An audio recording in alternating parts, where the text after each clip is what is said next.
দেশ জুড়ে ফেল করা ডাক্তার খুঁজতে তদন্তে নামল সিবিআই। কেন্দ্রীয় এজেন্সি তদন্ত শুরু করেছে ন্যাশনাল মেডিকেল কাউন্সিল এবং 14টি রাজ্য মেডিকেল কাউন্সিলের বিরুদ্ধে। জানা গেছে, বিদেশ থেকে ডাক্তারি পাশ করে আসা 73 জনকে দেশে ফেরার পর যথাযথ পরীক্ষা না নিয়ে প্র্যাকটিস করার জন্য রেজিস্ট্রেশন দেওয়া হয়েছে। নিয়ম হচ্ছে, বিদেশ থেকে কেউ যদি ডাক্তারি পাশ করে আসেন, তাকে দেশে এসে স্থায়ী রেজিস্ট্রেশনের জন্য একটি পরীক্ষা দিতে হয়। তারপর ন্যাশনাল মেডিকেল কমিশন বা রাজ্য মেডিকেল কাউন্সিল তাকে রেজিস্ট্রেশন দেয়। কিন্তু 73 জনের ক্ষেত্রে তা হয়নি বলে অভিযোগ।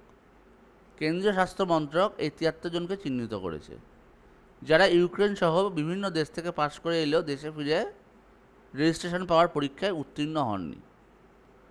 কেন্দ্রীয় স্বাস্থ্য মন্ত্রক সিবিআইয়ের কাছে অভিযোগ করেছে। সেখানে বলা হয়, এই 73 জন বিভিন্ন রাজ্য ছড়িয়ে রয়েছে এবং বড় প্রতারণা চক্র চলছে, যা স্বাস্থ্যের মতো জরুরি বিষয়ের উপর গভীর আঘাত তৈরি করবে। এই অভিযোগ পাওয়ার পরেই তদন্ত শুরু করল সিবিআই।